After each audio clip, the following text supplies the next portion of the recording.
उत्तराखंड के सीएम पुष्कर सिंह धामी बीती रात जोशीमठ में रुके। धामी ने जोशीमठ में राहत शिविरों का दौरा किया और वहां रुके लोगों से मिले।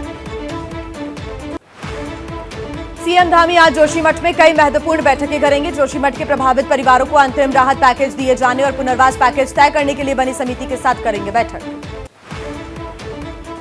सीएम धामी आज सेना और आईटीबीपी के अधिकारियों के साथ भी बैठक करेंगे। इसके साथ ही एनडीआरएफ के अधिकारियों और भूवैज्ञानिकों के साथ भी करेंगे बैठक। मुख्यमंत्री धामी का आज दिन भर मीटिंग का व्यस्त कार्यक्रम रहने वाला है। जिला प्रशासन, पुलिस और अन्य आवश्यक सेवाओं के साथ जिला स्तरीय अधिकारियों के साथ स्थिति की समीक्षा करेंगे। उत्तराखंड के मुख्यमंत्री पुष्कर सिंह धामी ने जोशीमठ के प्रभावित क्षेत्रों का जायजा लिया। इलाके में हुए नुकसान को लेकर लोगों से बातचीत की। जोशीमठ पहुंचे सीएम पुष्कर सिंह धामी ने स्थानीय लोगों को दिया भरोसा। नुकसान के आकलन के बाद बाजार रेट के मुताबिक लोगों की मदद की जाएगी। सीएम धामी ने जोशीमठ के लोगों से कहा कि यह कहना कि जोशीमठ डूब रहा है, खत्म हो रहा है, पूरी तरह से गलत है। अगर ऐसी अफवाहें उड़ेंगी तो इस पर्यटन स्थल पर कौन आएगा। जोशीमठ के होटल्स को तोड़ने का काम लोगों की सहमति के बाद होगा। आपदा प्रबंधन सचिव रंजीत सिन्हा ने कहा, लोगों के विरोध के बाद फिलहाल होटल्स को तोड़ने का काम रोक दिया गया है। सीएम पुष्कर सिंह धामी का बड़ा बयान, कहा कोशिश करेंगे कि पर्यावरण और अर्थव्यवस्था दोनों का संतुलन बना रहे। तेज गति से हो रहे विकास को थोड़ा कम करेंगे। जोशीमठ में अब तक 723 मकानों में आ चुकी हैं दरारें। 145 परिवारों के 499 लोगों को अब तक विस्थापित किया जा चुका है। इन्हें 5000 का राशन दिया गया है।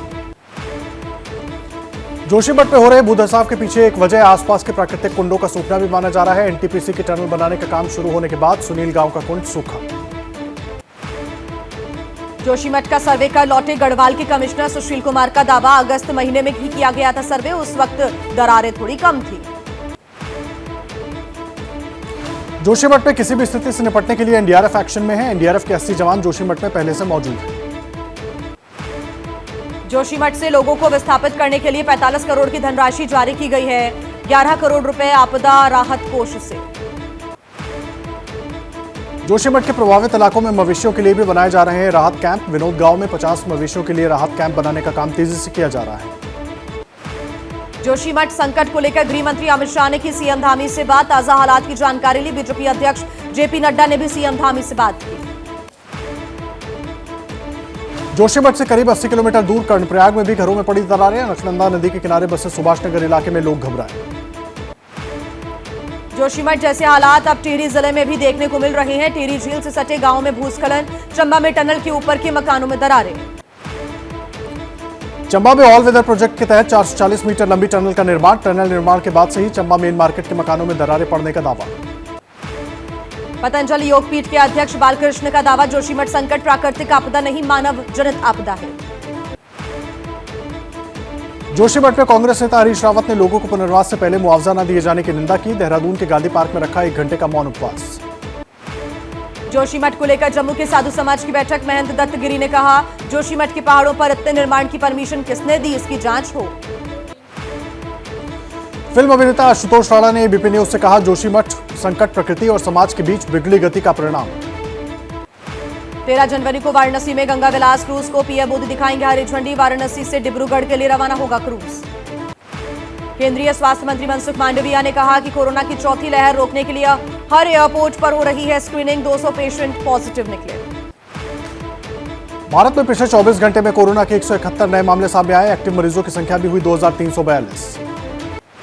कोरोना के नए वेरिएंट पर भारत में कोविड वर्किंग ग्रुप के चेयरमैन डॉक्टर एन.के. अरोड़ा का दावा, कहा हमें घबराने की जरूरत नहीं है। आज त्रिपुरा के अगरतला में बीजेपी के राष्ट्रीय अध्यक्ष जेपी नड्डा आज पार्टी की जन विश्वास यात्रा के समापन में होंगे शामिल। बिहार के डिप्टी सीएम तेजस्वी यादव ने कहा, जाति आधारित सर्वे से होगा बहुत फायदा। लोगों की आर्थिक स्थिति का भी लगेगा पता। सर्वे को बताया बेहद जरूरी। पंजाब में पीसीएस अधिकारियों की हड़ताल खत्म। अधिकारी नरेंद्र सिंह धालीवाल की गिरफ्तारी से थे नाराज। सरकार के साथ बातचीत के बाद काम पर लौटने का किया फैसला। कर्नाटक विधानसभा चुनाव में कांग्रेस का फ्री बिजली कार्ड।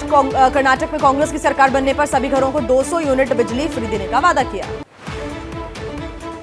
मध्य प्रदेश के भोपाल में करडी सेना की भूख हड़ताल खत्म। जातिगत आरक्षण खत्म करने समेत 21 मांगों को लेकर 4 दिनों से हड़ताल पर थे। सरकार ने दिलाया भरोसा।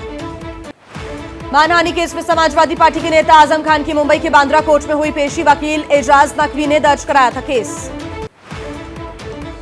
केंद्र सरकार पर भड़के जेडीयू अध्यक्ष ललन सिंह, कहा गंगा में केंद्र की कोई भी योजना नहीं चलने देंगे। भ्रष्टाचार और घोटाला होने की जताई संभावना। आरएसएस प्रमुख मोहन भागवत के बयान पर भड़के ओवैसी, बोले भागवत ने मुसलमानों के खिलाफ खुलेआम भड़काया है। भागवत ने कहा था मुस्लिम देश में सुरक्षित, लेकिन मुसलमान खुद को सबसे ऊपर ना माने।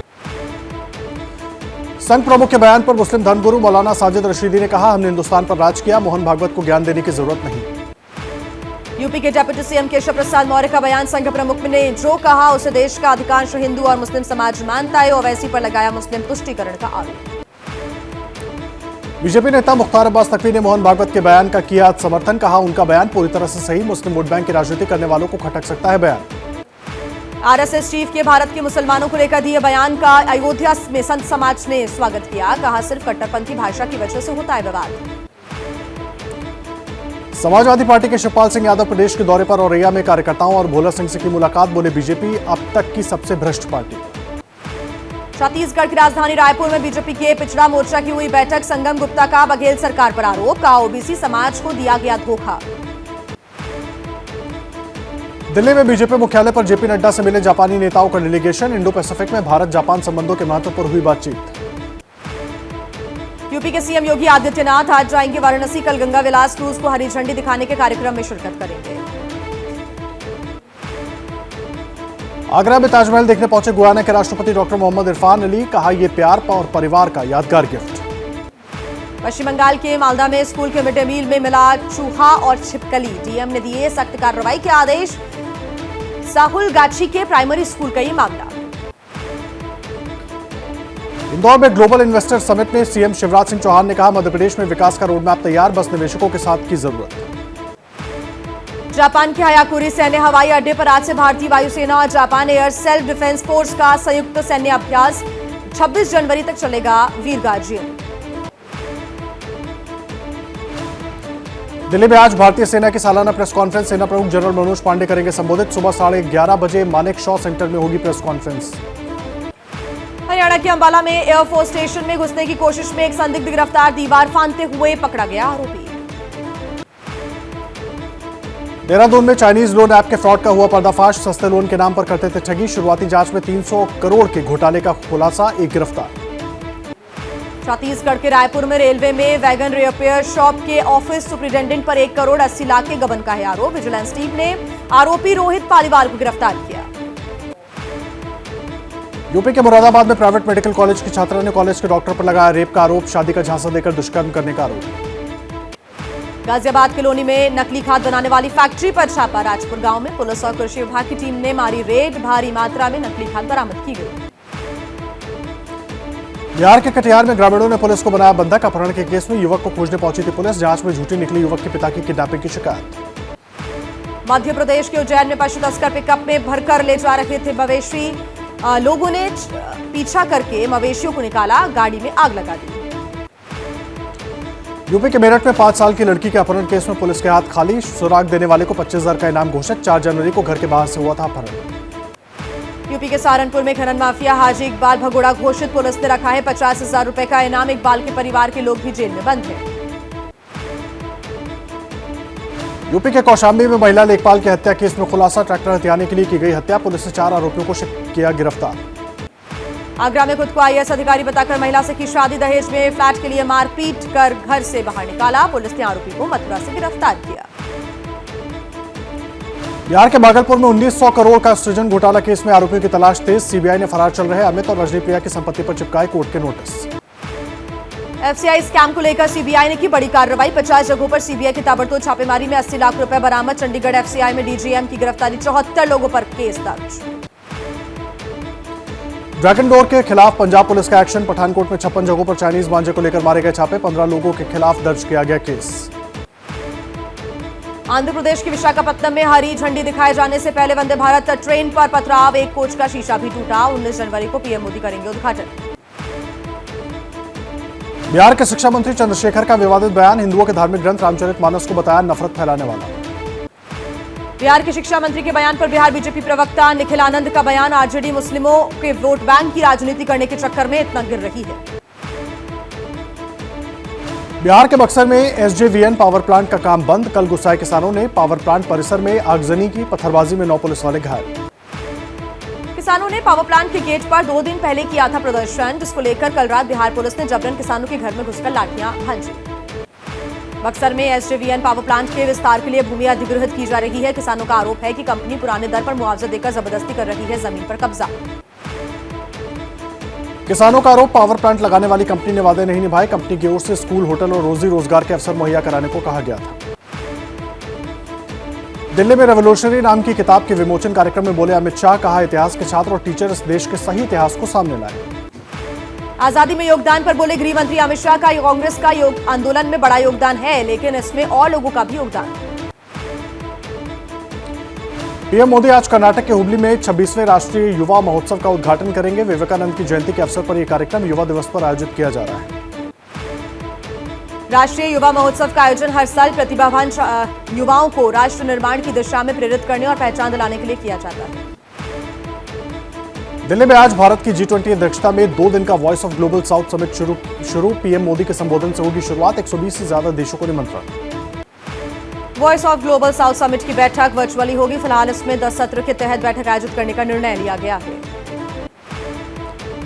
इजरायल के पीएम बेंजामिन नेतन्याहू ने प्रधानमंत्री नरेंद्र मोदी से की बात। पीएम मोदी ने ट्वीट कर कहा, मैंने उन्हें 6ठी बार इजरायल के पीएम बनने पर बधाई दी।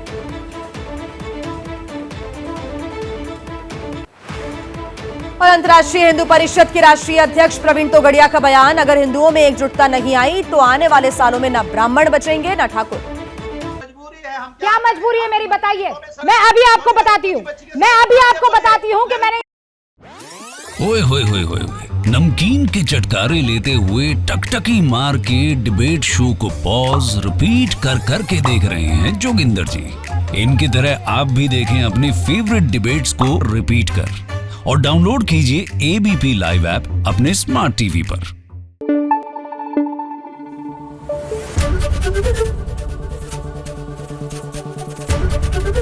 एबीपी न्यूज आपको रखे आगे।